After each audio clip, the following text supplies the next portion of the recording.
예, 다시 한번 인사드리겠습니다. 소개를 받은 변상욱 기자입니다.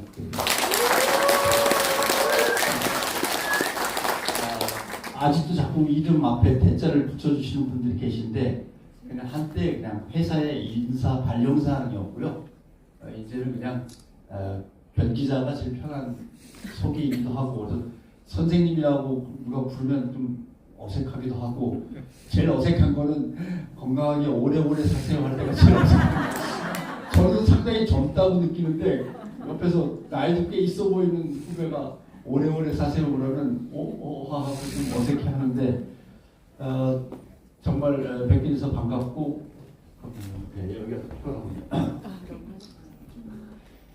사실은 카톡으로 오늘 강연 장소를 보내주셨길래 이렇게 받아보니까 옛날 제가 살던 동네인 것 같아서 오늘 좀 일찍 내려왔습니다. 그래서 제가 살던 집을 한번 찾아보려고 하는데 여기 카페 자리가 제가 살던 집입니다. 요 카페 자리가 그래서 청주역 나오자마자 바로 왼쪽으로 이제 틀어가지고 그 공간이 저쪽은 이제 중앙극장에서 이어지는 길이고 그 사이에 살고 있었는데 그게 여기 딱 광장으로 바뀌어서 아마 여기 광장의 이쪽 왼쪽 부팅이가 제가 살던 집인 것 같습니다. 그리고 감회도 있고 한데 뭐 오늘 그 얘기 때문에 온 건 아니니까요.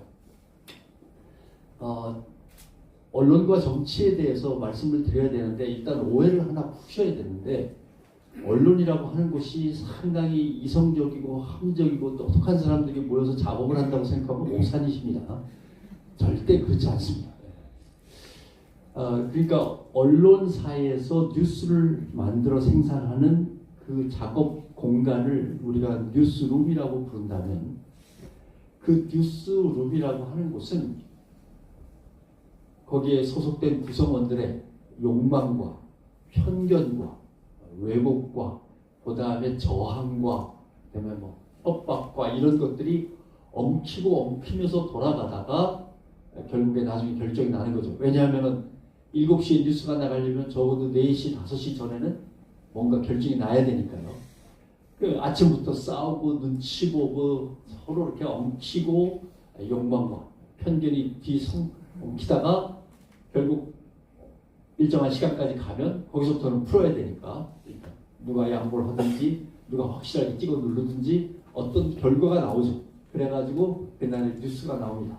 신문 편집도 마찬가지고 방송의 편성도 마찬가지고 결국 문제는 우리가 흔히 언론이라는 것을 밖에서 쳐다보는 것처럼 그렇게 평화롭게 합리적으로 서로 의견을 나누면서 정상적으로 돌아가는 직장은 아니라는 말씀을 드리고 싶은데 왜 그런지를 지금부터 설명을 드려야 되겠죠.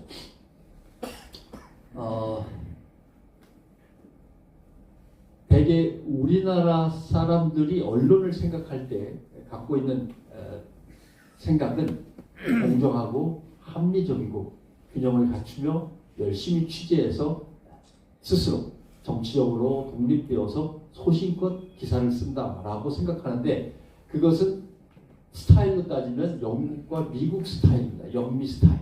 제가 그냥 흔히 아메리카노 스타일이라고 얘기하는데 왜 영미 스타일이냐 하면은 영국과 미국, 특히 미국에서는 헌법의 제1조가 사상과 표현의 자유로 되어 있습니다.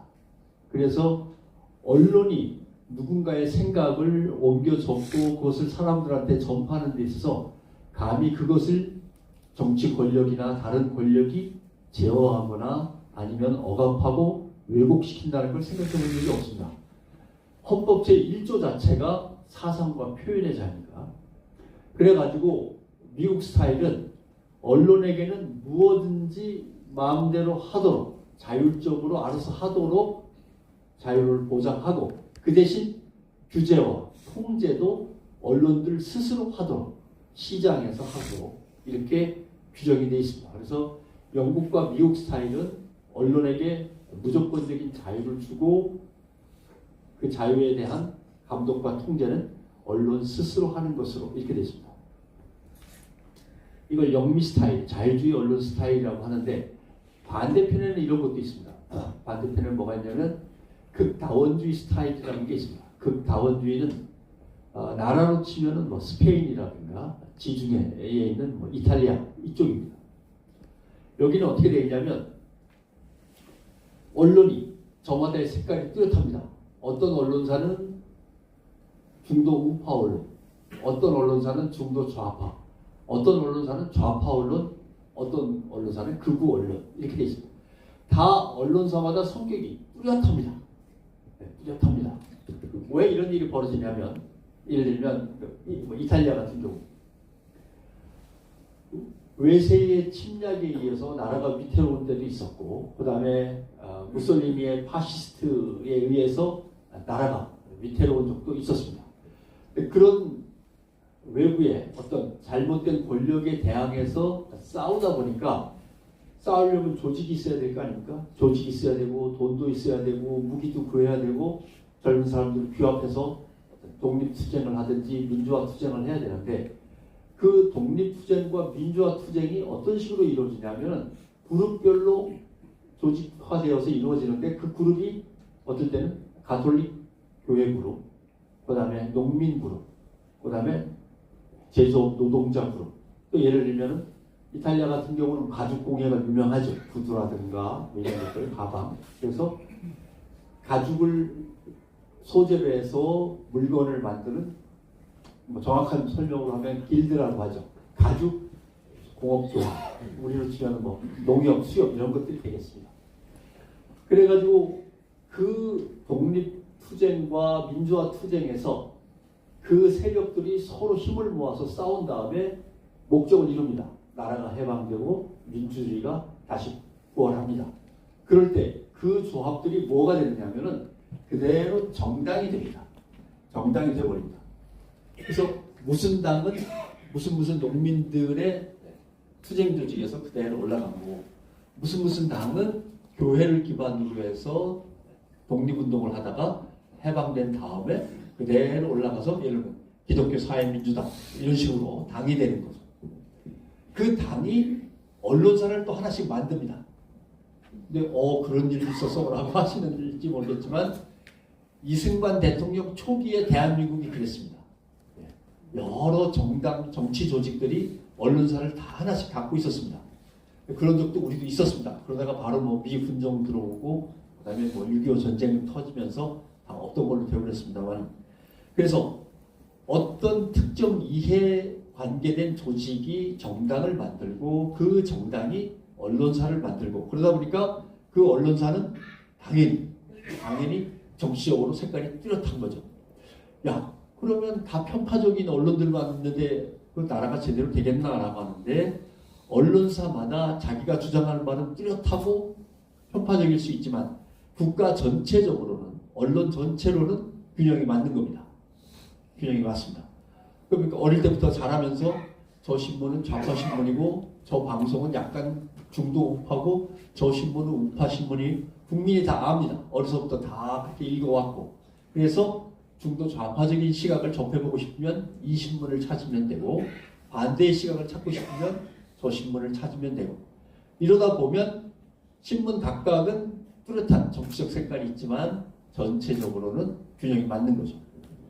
그러면 이것도 저것도 아닌 또 다른 게 뭐가 있느냐? 이제 북유럽으로 가면 네덜란드나 독일이나 프랑스도 약간 그런 그쪽에서 하는 느낌이 있습니다. 그런 언론들이 있죠. 그걸 뭐라고 부르냐면은 공영주의라고 부릅니다.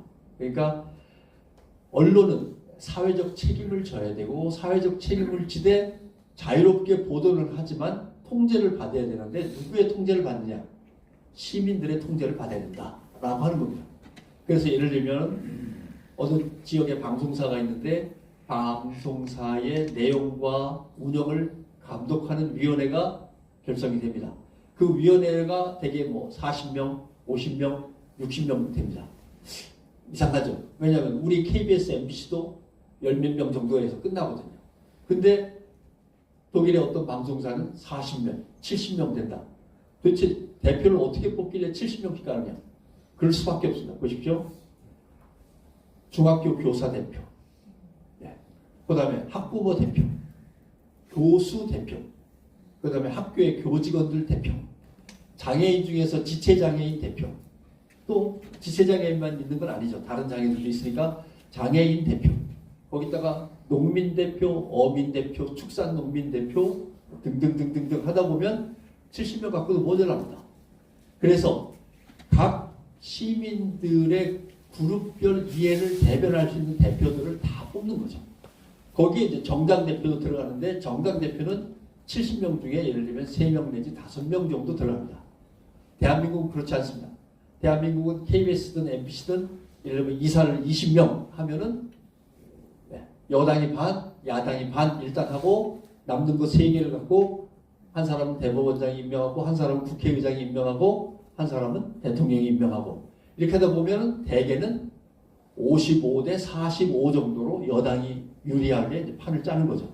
모든 방송이 공영방송 체제가 다 그렇게 되어 있습니다.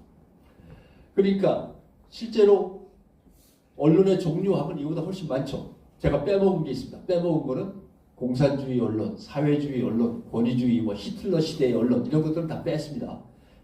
요새 현존하고 있는 큰 흐름만 갖고 얘기한다면 영국, 미국 스타일의 자유주의 언론, 그 다음에 지중해 스타일의 극다원주의, 다양성을 강조하는 다원주의 언론, 그 다음에 북유럽 스타일의 공영주의 언론, 시민이 직접 감독할 수 있도록 하는 이렇게 3가지입니다. 말이 길어졌는데 그럼 대한민국은 도대체 여기서 어디에 들어가느냐? 대한민국은 이게 문제죠. 대한민국 언론은 이 셋 중에 어느 걸까? 시스템은 방송을 기준으로 물론 얘기를 하게 되겠습니다만 시스템은 완벽하게 북유럽의 공영주의 시스템입니다. 한국방송공사 KBS, MBC도 공영입니다. 거기다가 YTN, 연합뉴스 다 그렇죠. 준 공영 그렇습니다. 거기다가 지역신문이 어려우면 지역신문도 정부가 지원하고 우리 언론들에 대한 지원이 정부로부터 계속 내려옵니다. 왜냐하면 국가의 자산으로 생각하고 그런 거죠. 그 다음에 방송통신위원회, 방송통신심의위원회, 언론들이 힘들까봐 언론들을 북돋아주고 지원하는 언론진흥재단, 언론에서 문제가 생겼을 때 문제 생긴 피해자와 언론을 갖다 바로 화해를 시키는 언론중재위원회. 이거는 지구상에 대한민국밖에 없습니다. 엄청나게 많은 공적인 장치들이 대한민국 언론을 구성하고 있습니다. 그래서 대한민국은 제도상으로는 전 세계에서 가장 앞서가는 공영제도입니다. 그러면 우리들의 머릿속은 어떠냐? 우리들의 머릿속은 다 아메리칸 스타일입니다. 여러분들 다 그러시죠? 언론이 알아서 잘 할 거야. 언론이 책임지고 하겠지. 언론은 그렇게 책임지고 잘 해야 돼. 객관적이고 공정하고 합리적으로. 우리 머릿속에는 다 그 생각이 언론에 대한 개념입니다. 영미 스타일이죠. 그럼 하는 짓은 어떠냐? 하는 짓은 완전히 극다원주의 스타일입니다. 조선일보는 조선일보 스타일대로 가면 되는 것이고 동아일보는 조선일보 눈치 보면서 적당히 또 따라가면 되는 것이고 중앙일보는 그보다 훨씬 더 비즈니스 마인드로 또 거기다 붙여가지고 가는 것이고 한겨레는 엉뚱한 데가 또 엉뚱한 일을 하는 것이고 경향신문은 저쪽에 있고 오마이뉴스는 저쪽에 있고 다 분명하게 제각각의 정치색을 가지고 제각각 활동을 하는데 누가 봐도 이것은 지중해식 극다원주의 스타일인데 그러나 간판은 다 똑같습니다. 대중정론지, 민족정론지 간판은 똑같아요.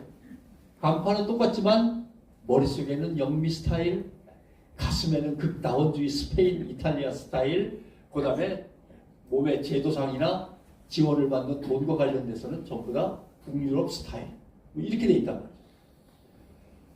왜 이런 일이 벌어졌느냐? 언론의 발전은 맨 처음에는 찌라시라고 하는 겁니다. 옛날에 어르신들은 다 가리방 긁어보셨죠? 가리방 긁어갖고 등사 밀어가지고 뿌리는 찌라시 스타일입니다. 그게 언론의 시작입니다. 펜으로 긁어가지고 사람들한테 뿌리는 스타일. 이게 이제 언론의 시작이었죠. 그 다음에 그것을 감당할 수 있는 것은 정부입니다.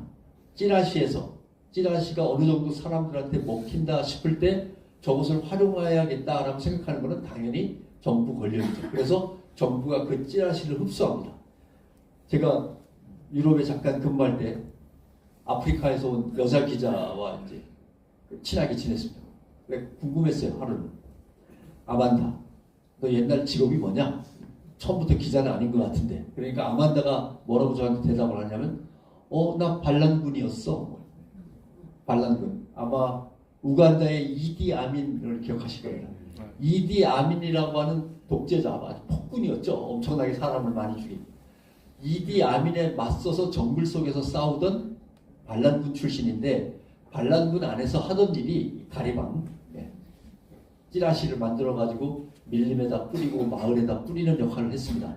그러다가 이디 아민 정부군을 물리치고 반란군이 정부를 세웠을 때 당연히 국영방송 기자가 된 거죠. 이런 스타일입니다. 그래서 언론의 최초의 모습은 찌라시지만 이게 정부가 흡수하고 정부가 흡수한 다음에 그것은 정부만이 할 게 아니라 민간으로도 나와야겠다라고 해서 민간으로 그게 다시 나옵니다. 맨 처음에 나오면 그게 대개는 개간으로 시작합니다. 계절에 한 번씩 내는 거. 봄, 여름, 가을, 겨울. 개간 다음에 월간지가 있죠. 월간 다음에 순간, 열흘에 한 번씩 나오는, 그 다음에 주간지, 일간지, 방송사, 그 다음에 통신사.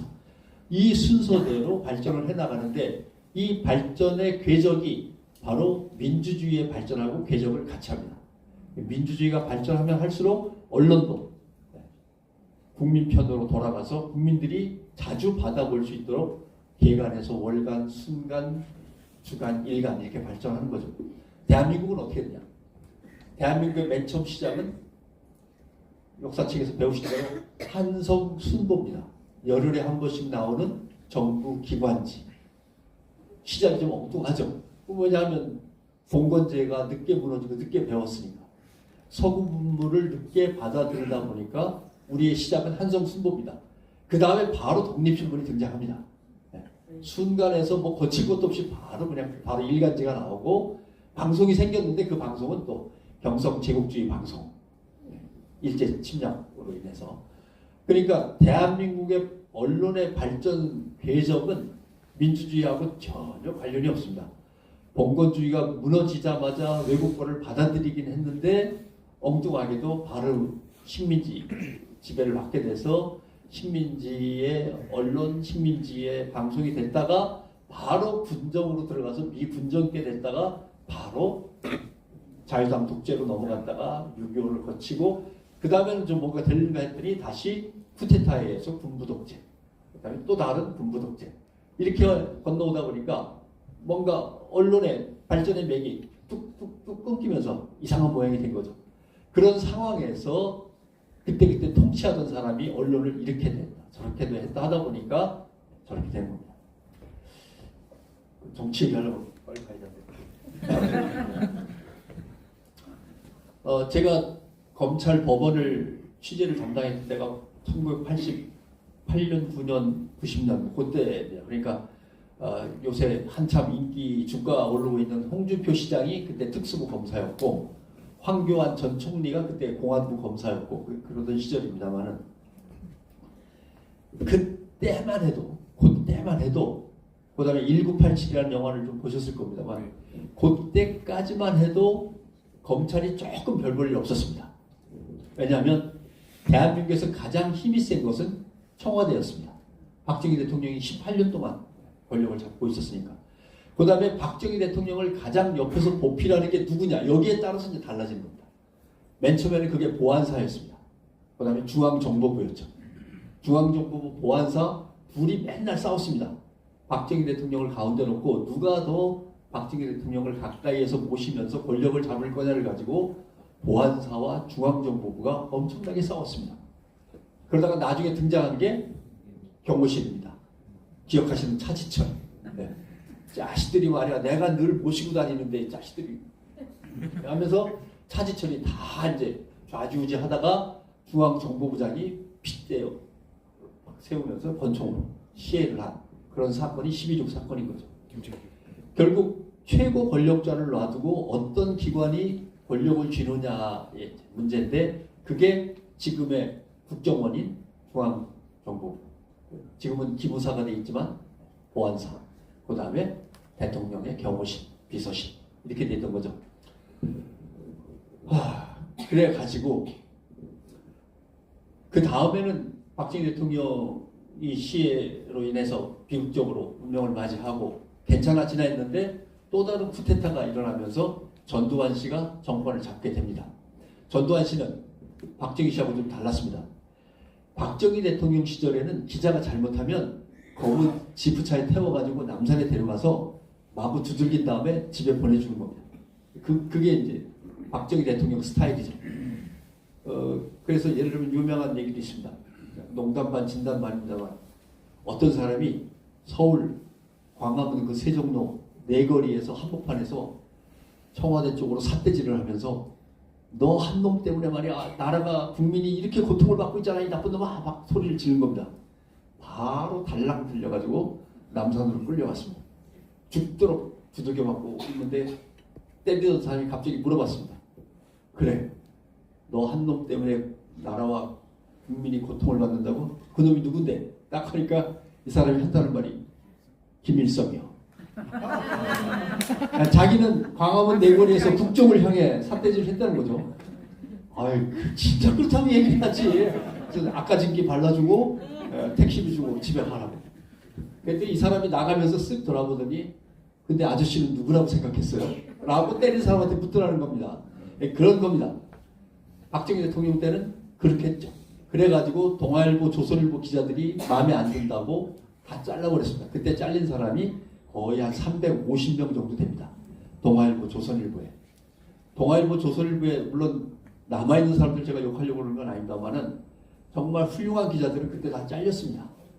네. 동아일보가, 조선일보가 먼저입니다. 조선일보가 73년이고 동아일보가 74년 아마 이렇게 될 겁니다만 조선일보에서 뭔가 박정희 정권에 저항하고 언론의 자유를 외치던 기자들이 잘려나갔고 그 다음에 동아일보가 잘렸고 두 신문에서 차이는 조선일보는 바로 걱정 마시고 제가 잘라버릴 테니까 하면서 납작 엎드려가지고 기자들이 많이 잘리지 않았고 동아일보는 그때만 해도 야당지였습니다. 엄청나게 저항지였죠. 동아일보는 버티다 한 300명 가까이 확 잘렸죠. 그 차이입니다. 그 차이. 그래가지고 박정희 정권 때는 데려다가 두들겨 팼지 자르면 되는데 전두환 정권은 그 방식이 썩 효율적이지 않은 거라고 생각을 한 겁니다. 그래서 어떤 방식을 썼냐면 언론사와 언론인의 숫자를 거의 한 7분의 1로 줄여버립니다. 다 잘라버립니다. 그래가지고 언론사와 언론인의 숫자를 갖다 한 7분의 1 정도 남긴 다음에 그 다음부터는 엄청난 혜택을 줍니다. 갑근세가 면제입니다. 일단 그 다음에 언론사의 전기 수수료 감면부터 시작을 해서 언론사가 하고 싶은 것은 무엇이든지 다 할 수 있도록 엄청난 특혜를 주죠. 그래서 그때부터 생긴 말이 언론고시입니다. 행정고시, 사법고시가 있고 언론사도 중앙언론사 시험만 봐서 통과하면은 엄청난 나름대로 특권층이 될 수 있다라고 하는 의미에서 언론고시라고 불렀습니다. 그때부터가 언론이라고 하는 것이 권력의 변방에서 권력한테 고개를 숙이든지 권력한테 대들든지 아무튼 권력 바깥에 있었는데 전두환 정권이 언론사에게 숫자를 줄이면서 엄청난 특혜를 주고 그 이후에는 언론사가 권력의 한 부분으로 편입돼 들어옵니다. 그래서 그때부터 부르는 이름이 관변 언론이라고 하는 거죠. 저거 물을 한 잔 마시겠습니다. 제가 못하겠습니다. 예.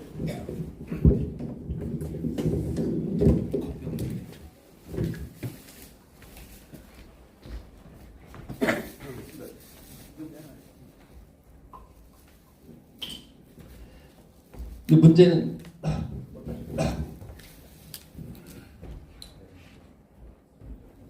민주화가 됐습니다. 이런저런 우여곡절을 거쳐서 민주화가 되니까 박정희 정권과 전두환 정권 때 있었던 모든 권력 비리에 대해서 정리를 해야 되는 거 아닙니까? 민주화가 됐으니까. 정리 작업이 벌어집니다. 그걸 우리는 쉬운 말로 그냥 오공청산이라고 부릅니다. 오공비리 청산. 오공비리 청산을 누가 하느냐에 문제가 있습니다. 안기부? 아니죠. 중앙정보부 안기부? 아닙니다. 보안사, 기무사도? 아닙니다. 청와대 갈 수 있는 일도 아닙니다. 결국은 다 검찰이 해야 됩니다. 검찰. 다 검찰이 해야 되죠. 경찰은 안기부 보안사의 어떤 심부름꾼 노릇을 계속 해왔기 때문에 경찰도 아닙니다. 거기다가 또 대공수사 파트에서 물고문, 성고문을 저질러가지고 이미 국민한테 완전히 찍힌 상태에서 경찰은 뭐 아예 제껴놓고 남은 조직은 검찰입니다. 검찰은 그동안은 보안사 심부름하고 국정원 심부름하고 예를 들면 구속영장 발부한다든가 청구한다든가 아니면 재판에 억울한 간첩사건에서 간첩으로 보안사가 만들어 오면은 그 간첩사건을 법원에 가져가서 재판을 진행한다든가 이런 것이 나름대로 이제 검사들이 하던 일이었는데 민주화가 되면서 검사들이 갑자기 맡게 됐는데 전직 대통령 수사, 대통령 비서실장도 수사, 경호실장 수사, 거기에다 재벌들도 수사, 고위 관료들, 공직자들 전부 다 수사. 엄청난 수사권들이 다 검찰로 몰려듭니다. 그때 제가 검찰 취재하면서 정말 바빴습니다. 오죽하면 내가 몸도 튼튼한데 대상포진이 걸렸겠습니다. 그럴 정도로 일이 많았습니다. 검사들이 거의 죽을 둥 살 둥 하면서 그것들을 다 해냈습니다. 해낸 건 좋은데 무슨 일이 벌어졌냐. 대한민국의 모든 정치인과 재벌과 고위 관료들 이 사람들의 사적인 정보, 비밀스러운 정보까지 검찰로 다 모이게 된 겁니다. 그래서 검찰이 검찰공화국의 기반을 마련한 게 그때가 되는 거죠. 그다음 언론은 박정희 대통령 시절에는 언론의 꽃은 사건 기자였습니다. 사회부의 사건 기자, 경찰서 담당 기자요. 왜냐하면 당시에 예를 들면 서울시의 짜장면 값이 2,000원이었다가 2,500원으로 올랐습니다. 신문에 그게 났습니다. 신문에 났는데 그걸 오려가지고 일본에 있는 친구한테 보내줬습니다. 서울의 짜장면 값이 올랐어. 일본에 있는 친구가 옆 사람한테 보여줬는데 하필 그 옆 사람이 조총련 소속입니다. 이렇게 되면 맨 처음에 서울에서 연락을 한 사람은 뭐가 되겠습니까? 간첩입니다. 간첩. 국가 주요 경제정보 누설죄가 된 겁니다. 그래서 실제로 엄청나게 많은 간첩들이 생겼습니다. 그러니 기자가 어떻게 정치기사, 경제기사를 마음대로 쓰겠습니까? 짜장면 값만 얘기했는데 그게 어떠나 한 바퀴 돌아서 조총련한테 들어가도 적당한 때에 그게 간첩이 되는데 기자가 어떻게 경제와 정치에 관한 기사를 갖다가 소신껏 쓰겠어요? 잘 못 쓰죠. 그러니까 결국 언론사는 뭘 가지고 잘했다 못했다를 평가하느냐? 사건입니다. 불이 났는데 예를 들면 어느 신문이 제일 먼저 보도했다. 다리가 무너져갖고 사상자가 나왔는데 사상자 숫자를 가장 많이 보도한 게 어느 신문이니까 그걸 사보면 안다. 이런 식이죠. 그러니까 사건을 빨리 더 먼저 보도하는 게 신문의 경쟁입니다. 그래 가지고 이제 사건 기자가 언론사의 꽃이었던 겁니다. 근데 이 모든 정치 경제 비리가 검찰로 다 넘어간 다음부터는 언론의 꽃은 검찰 기자가 됐습니다. 네. 그 다음에 민주화가 다 끝난 다음에 민주화의 어떤 형식적인 진행이 다 끝난 다음에 1995년 이후에 그때부터는 이제 먹고 살기 힘들어진 거죠. 세계화, 신자유주의 이런 것 때문에. 그때부터는 이제 경제부, 재벌 담당 산업부 기자가 이제 기자들의 꽃이 되는 시대로 바뀌긴 했습니다만 사실은 지금도 검찰 기자가 언론의 꽃이긴 합니다. 왜 언론과 검찰 이 두 개의 이 결합이 위험하냐면 잘 보세요. 홍준표 시장이 검사일 때 제가 기자였잖아요. 제가 국장쯤 되면 대한민국은 뭡니까? 정치인입니다. 제가 국장에서 조금 더 올라갈 때쯤 되면 홍준표 시장은 그때 당대표입니다. 다 항상 이런 겁니다. 검사일 때 기자가 만났으면 검사가 한 칸 올라가면 기자도 한 칸 올라가고 계속 이렇게 되는 겁니다. 그러니까 언론사에서 기자를 검찰에 보낼 때는 너 어느 고등학교 나왔지? 너 어느 대학 나왔지? 가면은 아무개 검사가 선배고 아무개 검사는 후배고 잘 사귀어가지고 정보 좀 잘 캐내고 다 이런 이제 지시를 받습니다. 검찰도 마찬가지입니다. 아무개 언론사에서 아무개 기자가 오면 저 기자는 어느 고등학교 나왔고 어느 대학 나왔고 하니까 아무개 검사가 맡아가지고 검찰에 유리하게 좀 잘 좀 이렇게 다듬으면서 술도 좀 사주고 해. 다 엉키게 되죠. 검사와 기자로 만났으면 기자가 부장이 되면 검사는 검사장이 되고요. 기자가 국장이 되면 이 검사는 검찰총장 가까이 갑니다. 그 다음에 그럼 관계가 끝나느냐? 안 끝납니다. 언론사에서 이 사람이 상무가 되고 전무가 되면 그 검사장을 한 검사는 삼성의 예를 들면 로펌 또는 이런 곳의 대표 변호사가 된다든가 이런 식으로 돼갖고 항상 엉키게 돼 있습니다. 그러니까 기자가 검사를 볼 때도 검사가 기자를 볼 때도 허투루 보는 게 아니에요. 내가 검사인데 기자가 들어왔는데 저 기자가 어느 날 동아일보 경제부장, 동아일보의 편집국장, 조선일보의 예를 들면 사회부장, 조선일보의 상무가 될지 모르는 상황인데 서로 간에 은연중에 남들의 커넥션 같은 것이 이루어지는 거죠. 대표적인 게 대장동 사건의 김만배 기자 같은 스타일입니다. 법원 검찰에 나가보니까 와 이게 새 세상인 거예요. 저 사람들이 다 돈줄을 쥐고 있는 어떤 자본의 로펌 또는 변호사일 수도 있고 고문 변호사일 수도 있고 로펌일 수도 있고 법원의 판사일 수도 있고 대법관일 수도 있고 그러니까 거기서 나름대로 엮어서 사람을 뭔가 큰 사건을 하나 기획을 하는 거죠. 이런 식으로 검찰공화국이라고 하는 것은 언론사와 항상 이게 뭔가 맞물려 들어가면서 이루어지는 거고 그것이 오늘날 이제 벌어지고 있는 상황의 한 부분이라고 할 수 있는 거죠.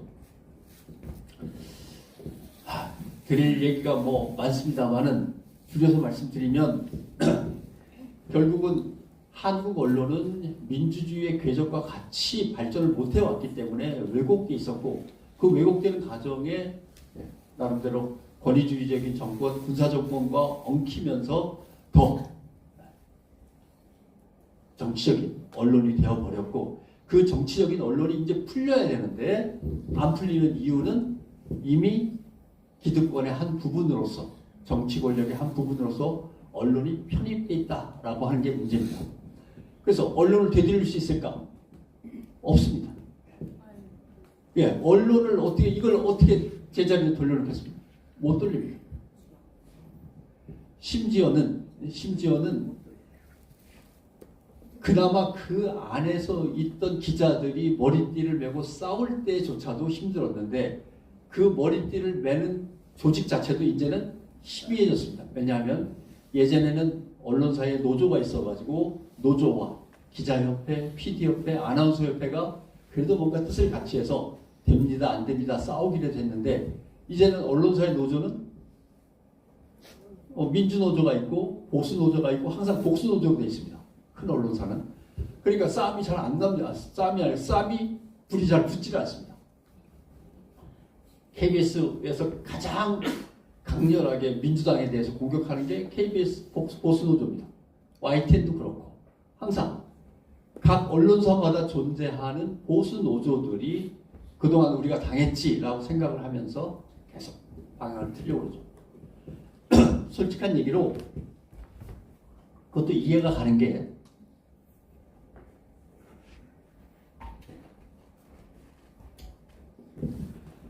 아니 정치 얘기를 좀 해야 되는데 큰일 났네. 이해가 가는 것이 생각해 보십시오. 민주화가 된 다음에 김영삼 정부도 약간은 그랬지만 김영삼, 김대중, 노무현 거치면서 12, 13년 정도의 시간을 보수적인 유권자들은 나라를 잃은 소름에 보냈습니다. 네. 그 전에 이렇지 않았거든요. 네? 그 전에 이렇지 않았습니다. 그저 정치권 눈치만 잘 살피면은 웬만하면 패스가 됐었는데 그거는 뭐에 안 된다. 그거는 뭐 법규에 위반된다. 옛날에 법규에 위반된다 하더라도 주머니에서 돈 좀 꺼내갖고 이렇게 하면 다 되는 게 있었는데 그런 것도 없어진다 그러지 어려웠습니다. 나라 잃은 소름을 한 10몇 년간 보냈죠. 근데 뒤집혔습니다. 다시 이명박, 박근혜 10년을 보냈습니다. 이번엔 또 진보적인 유권자들이 나라 잃은 소름에 시달렸습니다. 그렇죠. 그러다가 박근혜 대통령 탄핵과 그 다음에 문재인 정부가 들어섰습니다만은 항상 나라 잃은 소름에 10년간을 시달렸던 사람들, 끙끙댔던 사람들이 올라왔다가 그러면 다른 편은 또 내려왔다가 이게 뒤죽박죽 이렇게 되는 거죠. 이게 도대체 언제까지 이럴 것이냐. 통상 100년에서 150년 걸립니다. 네. 너무 오래 걸린다고 생각하시면 오세요. 식민지를 거친 다음에 내전을 거친 거의 모든 나라들은 100년 조금 넘게 극단적으로 분리돼서 국민들이 서로 싸우면서 국가의 발전이 더디어집니다. 미국은 아직도 해결 못했습니다. 미국은 독립된 지 영국하고 독립전쟁을 치렀죠. 그 다음에 남북전쟁을 또 치렀죠.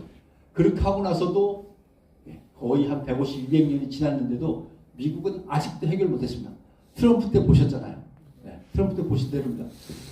미국은 아직도 딸내미가 어디 가서 남자 만나고 데이트 처음으로 했다 그러면 제일 먼저 묻는 질문은 그놈 공화당이든 민주당이든 이것부터 묻습니다. 그럴 정도로 그런 것이죠.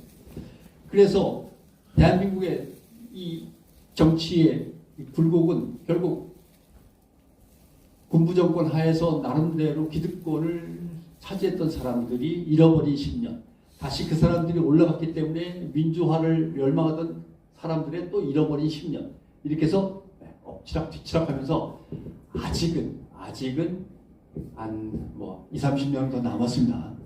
2, 30년 더 남았다고 봐야겠죠. 그 다음에 문제는 실제로 지역감정이라고 하는 것은 사실은 허구입니다. 대한민국의 지역감정이 그렇게 골치 아프게 얽혀있지 않습니다. 실제로 기득권을 갖고 실컷 누리는 사람들은 영남이든 호남이든 양쪽에서 서울로 와서 서울에서 고등학교, 대학교 다니면서 고시 패스해갖고 또는 재벌사에 들어가가지고 나름대로 강남에 땅 산 사람들이 대한민국의 지배 세력이죠. 대한민국의 지배 세력이 어떨 때는 영남이었고 어떨 때는 호남이었고 이런 적은 없습니다. 명확하게 따지면 그렇습니다.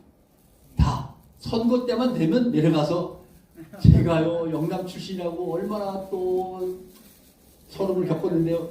저는요 호남 출신이라고 아예 사표 쓰고 회사 다녔습니다. 이러면서 표를 구걸하지만 선거 때만 그러는 것이지 실제로 대한민국에서는 그렇게 심각하지 않았던 겁니다. 근데 이게 이제 점점점 파장이 커지죠. 그러면서 그것을 영남에서 올라온 또는 호남에서 올라온 충청도에서 올라온 사람들을 묶어가지고 기름칠을 하면서 그걸 하나의 지배 세력으로 묶어내는 존재가 누구냐면 바로 언론입니다. 여러분 겪어보셨죠? 언론이 쑥 둘러봅니다. 누구를 대통령을 만들어야 나름대로 이 세상이 우리가 원하는 어떤 제도와 관행으로 딱 굳어져서 먹고 살기 좋은 세상이 될까를 고민한 다음에 사람을 하나 슬쩍 띄우죠. 제일 기억나는 순서대로 해볼까요? 너무 멀리 가면 좀 그러니까. 맨 처음에 언론이 방방방 띄웠던 사람이 고건 전 총리입니다. 네. 지지율이 50, 60 고건 말고는 대통령 할 사람이 존재하지 않습니다. 그러다 갑자기 뭔가 이렇게 시들시들해지니까 언론이 내버립니다. 그러면 또 그 다음에는 조순도 한번 띄웠다가 반기문도 등장을 했다가 결국은 쭉 언론이 지나가다 보니까 안 되겠어. 나이들이 너무 들고 허약해. 그러면 새로운 한번 바람을 불어볼까? 안철수라는 인물이 또 등장을 했다가 하나씩 띄워버린 거죠. 어떨 때는 유승민도 잠깐 띄워봤다가 아니면 또 깔아버리고 서로들 이렇게 간을 보는 겁니다. 간을 보면서 결국은 정치 권력, 군부 권력, 경제 권력 또는 법조 권력들이 하나가 되는데 그 하나로 되는 걸 거기다가 풀칠을 하고 꼭꼭 묶어내는 것이 언론이고 그 묶어낸 어떤 보수의 큰 지배 세력이 엉뚱한 길로 갈 것 같으면 미리 경고장을 던지면서 그렇게 가면 우리가 그렇게 가면 우리가 저 하면서 방향을 바로잡게 하는 것도 결국 언론들이 하는 일이죠. 그러면서 그 안에서 벌어지는 일은 사실 더 복잡합니다. 오늘 그냥 제가 말로 하면 기니까 집에 돌아가셔서 인터넷 포털 검색창을 여신 다음에 재벌 혼맥도 한번 쳐보시면 재벌사들이 아들, 딸을 어디에 결혼시켰나를 보시면은 다 정치권과 또 다른 재벌과 또 다른 법조계의 누군가 그 사이를 채우거나 연결시켜주는 게 또 다 언론사입니다. 조선일보의 누구, 동아일보의 누구는 이렇게 하고서 이렇게 보면은 힘센 정치 권력, 경제 권력, 사법 권력이 있으니까 거기서 뭐 다들 친하게 지내겠지라고. 근데 친하게 지내는 정도가 아니라 그게 다 혼맥으로 연결되고 사돈지간에 다 얽혀있고 이렇게 되는 거죠. 그래서 이게 하나의 큰 흐름입니다. 큰 흐름입니다.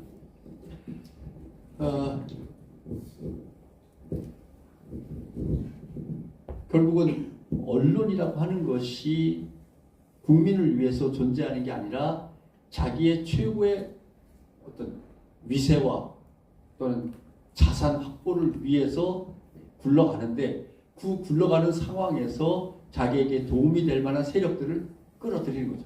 정치, 경제 다 이렇게. 그게 지금 한국 사회의 언론을 둘러싼 큰 그림입니다. 그리고 어떤 걸 설명드려야 될지 좀 막연하긴 하지만 언론을 바로잡을 수 있겠냐? 사실 없습니다. 왜냐하면 아까 말씀드린 대로 이미 기득권의 한 부분이 된 언론들이 저만큼 커서 정치 권력을 간을 보면서 그래 말도 안 되는 것 같지만 이번엔 윤석열 후보로 한번 해보자 라고 언론이 키웠습니다. 성공했습니다. 대통령을 만들어낼 수 있을 정도의 언론입니다. 예전에는 언론사마다 이게 입장이 달랐는데 이제는 다르지 않습니다. 언론사마다 입장이 똑같습니다. 한 덩어리로 움직입니다. 조중동의 한 덩어리로 움직입니다. 근데 이걸 어떻게 당하겠습니까? 대한민국에 뉴스를 생산하는 언론사가 5,500개 정도 됩니다. 5,500에서 6,000개 정도 됩니다. 5,000개, 6,000개의 언론사가 기자가 몇 명씩 있겠습니까? 어떤 언론사에는 기자가 한 2-3명, 서너 명, 뭐 이렇게 했죠. 그 언론사들이 정치 기사를 어떻게 쓰겠습니까? 다 베껴 쓰는 겁니다. 베껴 쓰는 게 아니라 복사해서 붙이는 거죠. 그럼 나머지 언론사는 주요 언론사 한 50개 정도, 70개 정도가 진짜 기자들이 취재를 해서 기사를 쓰는 건데 그 언론사들은 어떤 기사를 쓸 건가? 가장 비근한 예를 하나 들어보겠습니다. 윤석열 대통령이 노동자들, 특히 건설 노동자들을 건설 조폭이라고 불렀습니다. 그 건설 조폭이라는 단어를 그대로 옮겨가지고 건설 노동자를 폭력배로 치부하는 그런 기사를 쓴 게 얼마였죠? 452건인가요? 네, 450건 정도 됐습니다. 일정 기간에 450건의 기사가 건설 노동자를 조폭이라고 했습니다. 그러면 반대로 말도 안 되는 소리다. 어떻게 건설 노동자를 폭력배로 몰아갈 수가 있냐? 아니다라고 쓴 기사가 몇 건이었냐? 5건이었습니다. 네. 400대 5라고만 생각을 해보십시오. 400대 5. 이게 그대로 정치 현실에 반영이 돼서 선거 때 왜 이렇게 민주당은 힘든가? 450대 5를 뚫고 나가려니까 민주당이 힘들 겁니다. 정의당은 왜 이렇게 힘든가? 정의당은 거들떠 보지도 않죠. 450대 5에서 그나마도 민주당이 조금 가져가면 정의당을 거두는 언론은 거의 없습니다. 나머지 군소정당들은 뭐 구경도 못하는 거죠. 군소정당은 그냥 선거 후보로 나왔으니까 이름이 거기 실리는 거지 당 이름조차 평상시에는 구경할 수도 없는 거죠. 이게 결국 한국 정치 현실인 거죠. 그래서 특정의 언론 그룹이 특정의 정치권을 비호하거나 지원하고 나머지 언론들에 대해서는 적대적으로, 나머지 정치 세력에 대해서는 적대적으로 대하거나 외면하거나 이 기울어진 운동장 속에서 정치가 언론이 진행되고 있는 겁니다. 그래서 힘든 거죠. 그럼 400대 5를 갖다 도대체 어떻게 깰 것이냐? 방법이 없습니다. 400대 5를 깰 수 있는 유일한 방법은 시민들이 그냥 미디어를 만들어버리는 방법밖에 없습니다. 미디어 시민으로서 활동하고 시민 미디어를 만들어서 그 시민 미디어가 남들 어떤 역할을 하는 거죠. 그런데 이게 좀 어렵습니다. 왜냐하면 지금도 유튜브는 엄청나게 많은 플랫폼을 가지고 기사들을 생산합니다만은 대한민국의 그 뉴 미디어, 디지털 미디어의 특징이 자유롭게 막 떠들고 자기 얘기 실컷 하다가 선거 때만 되면 기성정치 뉴스를 갖다 그대로 뺏겨옵니다. 네, 국민들도 마찬가지입니다. 유튜브에 들어가서 살다가 선거 때만 되면 나와서 제일 큰 방송, 제일 큰 신문을 봅니다. 네, 이게 이제 한국 정치의 특징이죠. 그래서 쉽게 설명하면 촛불 때 우리 전부 다 광장에 모였습니다. 촛불 때 광장에 모였던 사람들이 촛불이 끝난 다음에 어디로 들어갔냐면 골목으로 다들 들어갔습니다. 그 골목을 뭐라고 부르냐면 흔히 커뮤니티라고 부릅니다. 네, 온라인 속에 들어가면은 뭐 거기에는 일베도 있고 뭐 그다음에 뭐 MBN인가 MLB 이런 것도 있고 뭐 여러 가지 커뮤니티가 있습니다. 다들 커뮤니티로 들어가서 광장에 모이지 않습니다. 커뮤니티에서는 또 어디로 갔냐면 커뮤니티 안에 있는 더 작은 골목으로 다들 스며 들어갔습니다. 네. 젊은 친구들은 자기들끼리의 앱을 가지고 그 비밀번호를 공유한 사람들만 그 앱에서 만납니다. 이렇게 광장에 모였던 사람들이 골목으로, 골목에 모였던 사람들은 더 작은 골목으로 다 스며 들어가서 안 나옵니다. 근데 선거 때 되면 우르르 나오는데 나와서는 그동안의 걸 정리해 보려면 큰 언론사를 쳐다보게 되죠. 그러나 큰 언론사는 아까 말씀드린 대로 전체 한 뭐 예를 들면 100개라고 치면은 그 100개의 구조는 400대 5로 나눠져 있습니다. 그러니까 정치 때만 되면 힘들고 어려운 것은 진보 성향의 정당들은 힘들고 어렵죠. 이 구도를 깨려면 방법이 뭐가 있을까? 없습니다. 첫째, 정당은 광장에서 정치하는 게 아니고 골목으로 찾아 들어가서 정치해야 된다는 걸 생각을 해야 됩니다.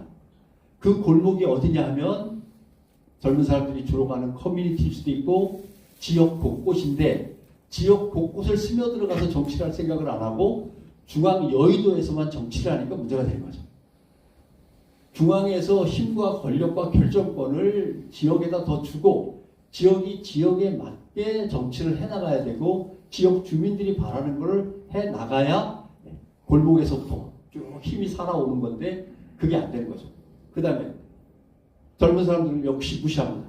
왜냐하면 청년 정치라고 말만 했지 청년 조직이 없어요. 당마다 청년 조직이 제대로 갖춰져 있지 않습니다. 선거 때만 되면 청년들을 알바생으로 그냥 불러내가지고 뭐 댄스 연습이나 시켜가지고 뭐 트럭 앞에서 춤추는 거나 주로 시킨다든가 온라인 작업 같은 거 시키죠.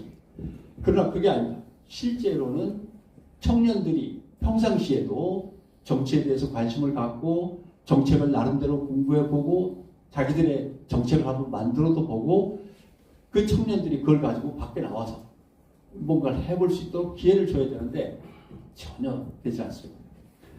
그래서 정치의 구조 자체가 대한민국은 어른들 중심인데다가 중앙 중심으로 꽉 짜여 있습니다. 한 사람 예를 든다면 중국의 시진핑 주석이 주석 되기 전에 지방의 행정 관료로 몇 개 지방을 돌았냐면 17개를 돌았습니다. 17개 지방을 돌아가지고 지역의 행정을 다 익힌 다음에 주석이 된 겁니다. 그러니까 갑자기 어공이라고 그러죠. 어쩌다 공무원이나 어쩌다 대통령, 어쩌다 정치인 되는 사람들이 쉽지 않은 겁니다. 통제하기가. 그리고 나라 살림을 이해하기도 어렵고요. 그래서 실제로 대한민국 정치는 중앙에서 벗어나야 되고 나이든 뭐 지금 586이라고 부르는지 모르겠습니다만 그 사람들에서 벗어나야 되는데 가끔 국회의원들이 저한테 묻습니다. 청년 정치를 그걸 어떻게 하면 돼? 고민할 게 하나도 없어요. 청년 정치를 어떻게 할 거냐? 청년들에게 조직을 스스로 만들려고 그러고 돈만 주면 다 알아서 합니다. 네. 조직 만들고 돈 주면 지들이 즐겁게 다 알아서 합니다. 근데 예산과 조직이 없이 청년들이 뭘 하겠습니까? 조금 무거워질까 얘기를 바꾸면 대한민국에는 청년이라는 단어가 사실은 존재하지 않았습니다. 기억하시겠습니까? 대한민국에 청년이라는 단어를 쓴 지 얼마 안 됐습니다. 그냥 청소년입니다. 청소년. 대한민국의 청년은 5개가 나눠집니다. 첫째, 대학에 들어간 놈, 효도한 놈, 대학에 못 들어간 놈, 불효한 놈, 재수생. 네. 그 다음에 대학에 들어가기 위해서 딴 거는 아무것도 신경 쓰면 안 되는 놈, 고필이, 고딩, 고등학생. 그 다음에 이것도 저것도 아니어서 결국은 노동자가 된 노동자. 옛날에는 이것도 공돌이라고 불렀습니다만. 그 다음에 이것도 저것도 아니고 사람이 아닌 민간인이 아닌 군인. 네. 네, 군발이. 그렇죠.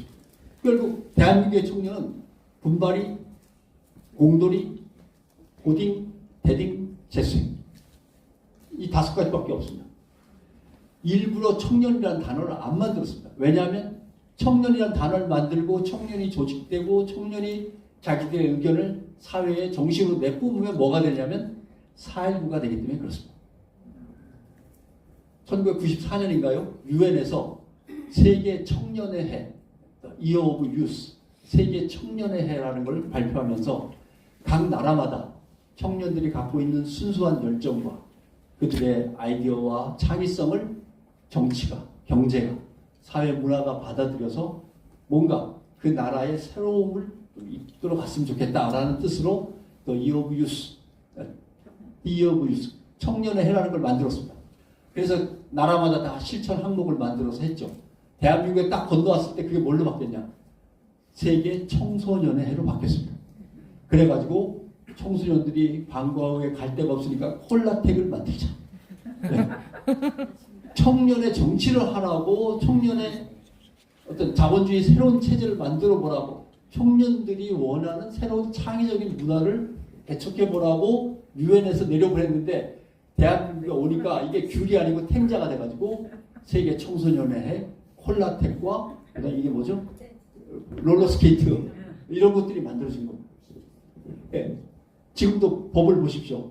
청소년 육성법이라고 되어 있지 청년 육성법은 없습니다. 예. 그 다음에 이것도 다 갈갈이 찢어져 갖고 어떤 건 문화체육관광부에 가 있고 어떤 건 보건복지부에 가 있고 어떤 건 여성가족부에 가 있습니다. 예.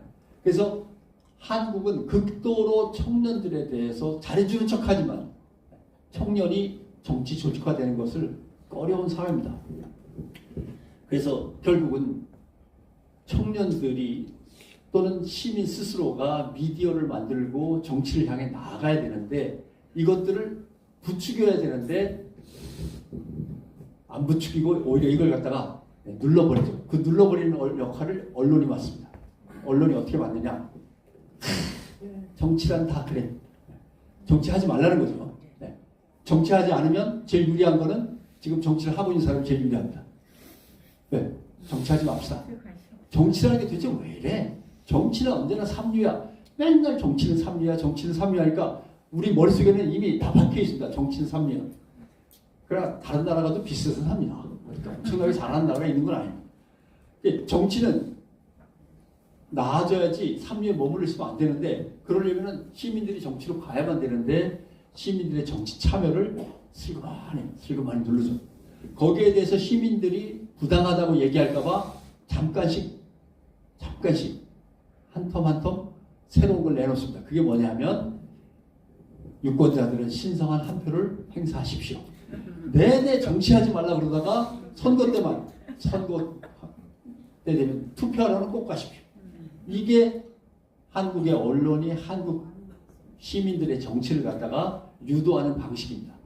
정치에 대한 혐오를 극대화시켰다가 유권자로서는 충실하게 가서 표를 찍어야 된다고 그러는데 충실하게 표를 찍어야 되는 유권자는 아까 말씀드린 대로 400대 5에 걸려 있으니까 누가 더 많이 가서 많이 찍겠습니까? 그 정치 지형을 크게 보면 항상 누군가에게 유리한 조건으로 흘러가고 있는 거죠. 그러니까 뚫고 나가기가 진보 정당들이나 개혁적인 정당들은 쉽지 않은 상황입니다. 결국 중요한 것은 시민들이 미디어를 만들고 시민들이 정치를 만들어야 되는데 시민들이 정치를 만드는 방법은 뭐냐? 제가 이 얘기를 30년 전에도 청주에 와서 하고 늘 와서 할 때마다 하는 것 같습니다만 다 필요 없습니다. 국민의힘에 가입해도 좋고 민주당에 가입해도 좋고 다 좋은데 그거 말고 하나씩 자기만의 시민사회단체에 참여하면 됩니다. 모든 국민이 모든 시민이 자기만의 NGO 자기만의 시민단체, 지역단체에 활동하면 사실은 거기서 민주주의는 확 달라질 수 있습니다. 근데 이게 어렵죠. 그 다음에 신자유주의 시대에 제일 어려운 것은 사실은 NGO입니다. NGO가 제일 먼저 무너집니다. 왜냐하면 빈부격차가 커지고 돈이 한쪽으로 몰린 다음에 그 돈이 한쪽으로 몰린다고 하지만 극소수 일부가 다 가져가는 거거든요. 한 5% 정도에서 다 가져가는 겁니다. 나머지 95%에서는 돈이 없기 때문에 돈을 내서 시민단체를 만들고 시민단체를 끌고 나가고 하기가 되게 어려워집니다. 그래서 시민단체 삶이 점점 어려워지죠. 그러니까 정치를 뭔가 실현해보고 싶은 시민들이 갈 곳이 없어집니다. 그런 악순환이 계속되니까 제가 항상 당부합니다. 저마다 하나씩의 NGO를 꼭 가져주십시오. 그 다음에 NGO 사람들한테는 부탁합니다. 죄송합니다. 속물적인 얘기를 해서. 어렵더라도 사자 들어가는 사람을 많이 확보하십시오. 그래도 의사, 변호사, 세무사, 회계사가 돈이 좀 있지. 교수님 죄송합니다. 교수님들 요새 가난합니다. 학교 어렵습니다. 옛날에는 교수님들이 많아야 잘 됐는데 요새는 그렇진 않고 그분들은 뭔가 머리를 좀 빌려주시고 가능한 한 빨리 회계사, 변호사, 세무사, 의사, 사자 들어가는 사람들은 시민단체는 빨리 확보해야 되고 사자 들어가시는 분들은 적어도 그게 자기의 사회적 책임이니까 NGO로 좀 많이 가주셨으면 좋겠고 이것들이 선순환이 돼야 됩니다. 그리고 현실로 좀 돌아와서 제가 이번에 충청 리뷰에 글을 쓰려고 했는데 그 글 제목이 김지사는 도대체 왜 이럴까? 였습니다. 꼭 김지사를 겨냥한 게 아니라 대통령도 마찬가지고 지금의 이 정부는 왜 이렇게 도대체 겁이 없는 것일까? 또는 너무나 중요한 일을 너무나 쉽게 엉뚱하게 풀어버리는 것일까에 대해서 왜 그러냐면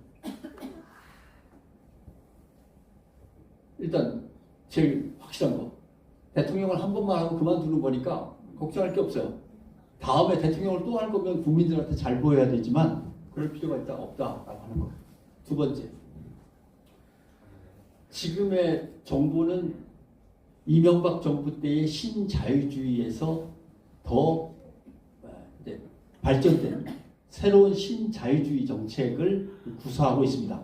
근데 문제는 미국의 신자유주의는 버전이 달라지면서 나름대로 개혁적이고 뭔가 혁신적인 정책들을 좀 포함을 시켰는데 대한민국의 두 번째 신자유주의는 첫 번째 신자유주의보다도 오히려 못해요. 그게 문제입니다만은 일단 기본 틀로는 신자유주의입니다. 그래서 세 번째, 윤석열 정부가 앞으로 쓸 모든 정책은 어렵고 힘든 서민에 반하는 정책들만 지금 쥐고 있습니다. 네. 그러니까 윤석열 정부로서는 시급해요. 왜냐하면 꺼내 놓는 것마다 국민들이 싫어할 것밖에 안 남았어요. 기업들하고 재벌들이 좋아할 것들은 꽤 있죠. 네. 그러나 대부분의 정책은 세금을 깎아도 갖고 있는 사람들 세금을 깎아주고 네. 그 다음에 최저임금은 뭐 어떻게든 억제하고 그 다음 근로시간은 공장에서 일 시키는 사람들이 마음껏 시킬 수 있도록 일단 69시간으로 올려볼까요? 말까요? 갖고 있는 모든 정책은 신자유주의적인 정책인데 신자유주의 정책은 이명박 정부 때는 그래도 찬반이 뭔가 이렇게 오고 갈 수 있었지만 그로부터 십몇 년이 지난 지금에는 그 신자유주의 정책은 국민들의 정서에 맞을 수가 없습니다. MZ세대 취향에 맞을 수가 없어요. 그러니까 지금 갖고 있는 모든 정책은 꺼내 들 때마다 국민의 정서에 반하는 거기 때문에 그러려면 어떻게 해야 되나요? 그러려면 제가 대통령이라도 내가 갖고 있는 모든 카드가 국민 다수에게 마음에 안 드는 정책들만 꺼낼 거라면 제가 제일 먼저 할 일은 언론을 밟아가지고 말을 잘 듣게 하는 겁니다. 예. 그리고 그거는 이미 법으로 다 마련이 되어 있습니다. KBS, MBC, YTN, 뭐 연합 다 정부가 지원하고 정부가 이사를 보내는 걸로 돼 있으니까 그리고 정치권이 이사를 보내고 그러니까 하나씩 방송들을 장악하고 그 다음에 신문은 그럼 알아서 잘 되고 있으니까 뭐 하지 말래도 알아서 잘 돌아가고 있는 조직이니까 놔두고 이렇게 되면은 언론을 자기들 손으로 당겨와서 한편으로 만들고 자기네가 무슨 정책을 내놓든 간에 기본적인 35%의 지지율은 어떻게든 유지가 되고 선거 때 되면 이제 또 확 불이 붙으면서 끌고 갈 수 있으니까 다음 총선을 향해서 그렇게 가고 있는 거죠. 이것이 이제 한국 언론과 정치가 얽혀 있는 대략의 모습을 설명을 드린 거고, 글쎄요, 뭐 드릴 말씀 많지만 희망적인 얘기가 하나도 없기 때문에 언론을 바꿀 수 있는 없습니다. 왜냐하면 하나만 더 예를 든다면 언론을 어떻게 바꿀 수 없느냐? 대한민국 언론사에 아까 대충 한 70개, 80개 정도가 포털에서 뉴스를 검색하면 등장하는 주요 언론사라고 칠 때 그 중에 한 35에서 40%는 소유주가 건설사입니다. 네, 건설사입니다. 건설사하고 고속버스 회사하고 뭐 이렇게 있는데 다 같은 회사니까 사실상.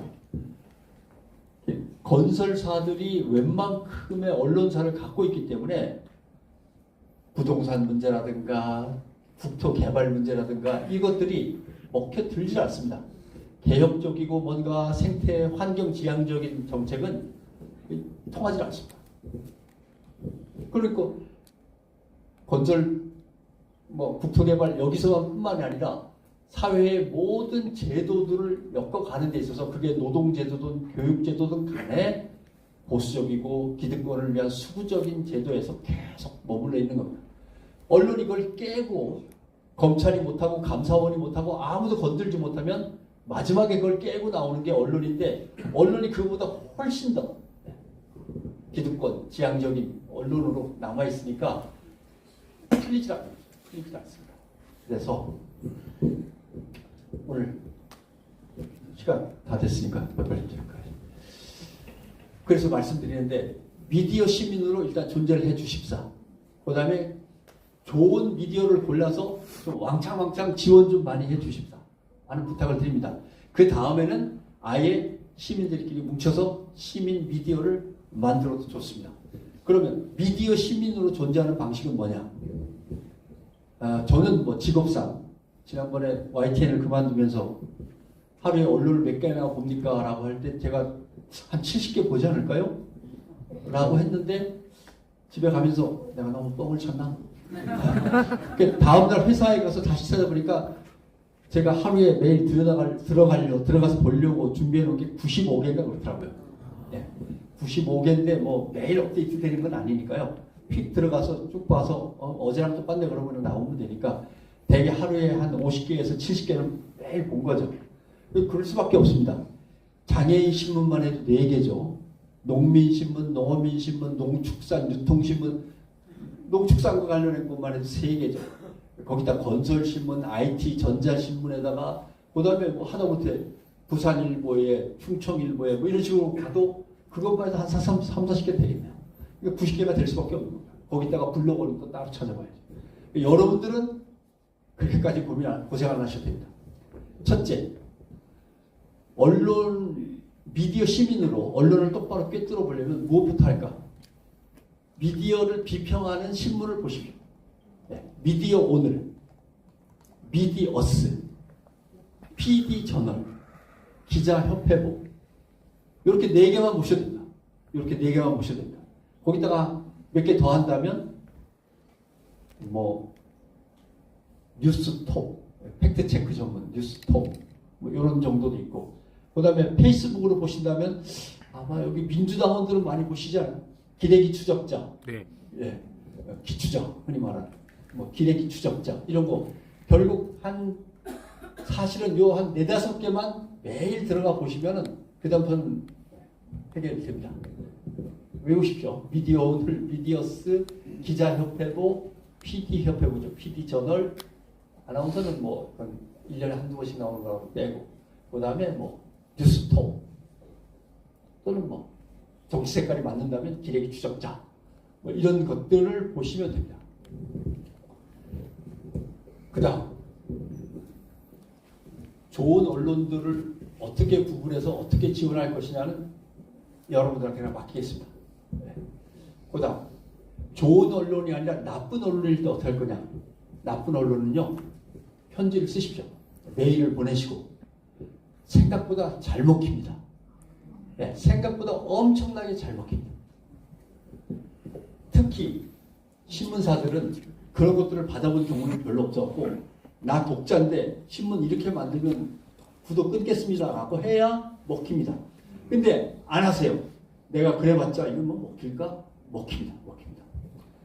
그 다음 세 번째, 그러니까 항의전화도 좋고, 근데 항의전화 할 때 이렇게 다짜고짜 욕하고 막 인신공격 하시지 말고 점잖게 할수록 무서워합니다. 몇 년 동안 이 신문을 읽어온 아무개입니다. 무슨 일을 하고 있는데 어떤 그 기사가 어떻게 잘못됐습니다. 이런 식의 잘못된 기사 이거 얼마든지 고칠 수도 있는 거고 사전에 체크할 수도 있는 건데 어떻게 이렇게 기사를 쉽게 엉망으로 냅니까? 점잖게 얘기하면 얘기할수록 잘 먹힙니다. 그러니까 욕하고 막 인신공격 같은 거 말고 그렇게 좀 해주시는 거. 그 다음 기자들 욕을 제발 덜 해주셨으면. 네. 예를 하나 들게요. 얼마 전에 해리포터 팬들 도쿄에 해리포터 공원인가 뭔가 기념관이 생깁니다. 서울에서 3시간 거리? 예.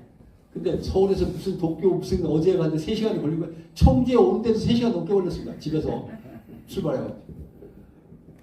그래서 맨 처음에 기자가 쓴 제목은 그게 아니었습니다. 세계의 해리포터 팬들 동경으로 모인다였습니다.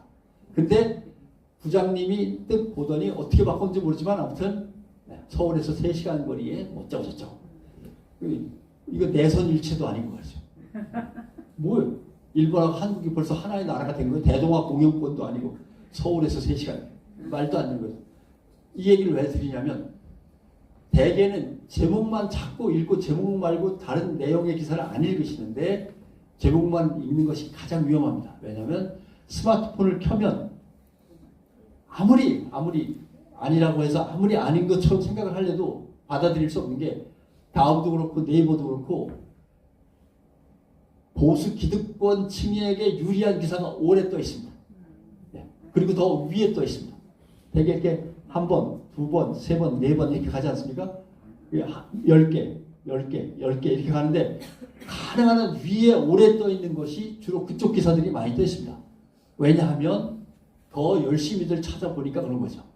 숫자가 오래 나오니까 그런 걸 수도 있고 안에 알고리즘이 어떤 건지 도대체 모르겠습니다.